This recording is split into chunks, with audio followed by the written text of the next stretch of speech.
една инициатива на нашето читалище, която е с цел инвестиция за децата в бъдещето, защото децата са нашето бъдеще.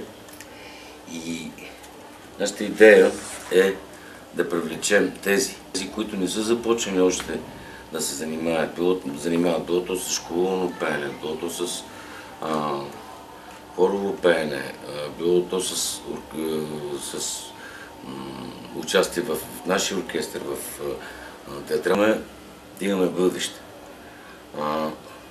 Бъдеще бихме имали, ако имаме минало.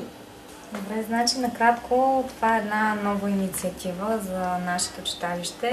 Решихме да стартираме една кампания за набиране на средства с цел подготовка на деца в музикално школуване, които да могат да се влеят в нашите формации на един по-късен етап.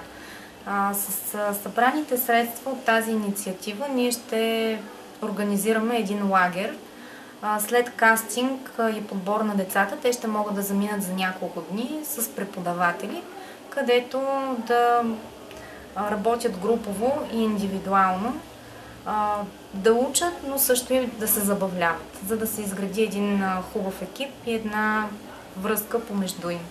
След това те ще имат възможност да участват в инициативите на читалището и най-вече идеята ни е така да влеем нови сили в смесен хор Николай Гилоров. Всички, които имат интерес, имат желание, могат да дойдат в читалището да получат повече информация. Но също е интересно да се отбележи, че като част от тази инициатива ние организираме и една благотворителна томбола с концерт. Това ще рече, че приходите от тази томбола ще бъдат именно за организирането на този лагер. Срещнахме голяма отзивчивост от страна на бизнеса в Велинград и имаме съмишленици в това отношение. Те бяха така добри да предложат едни наистина атрактивни и страхотни награди, които надявам се да привлекат повече участници в томболата. Концертът ще бъде на 21 юли, непосредствено след края на културните празници на Велинград. Той ще бъде на открито на площад Николай Гилоров. Т.е. ще могат всички желаящи да присъстват и да чуят нашите формации към читалището. По време на този концерт също ще могат да се закупуват билети за томболата на място, а след края на концерта вече ще бъдат изтеглени и печелившите. Тук мога да кажа, че голямата награда е вечеря на стойност 150 лева.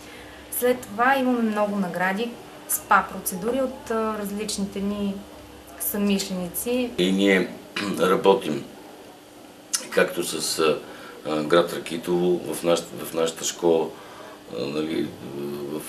към духови оркестър, така имаме деца от Костандово, така че Дорково, така че тези неща не се ограничават само за нашата община, а в името на децата го правиме и общините, които са така близко до нас. Заповядайте.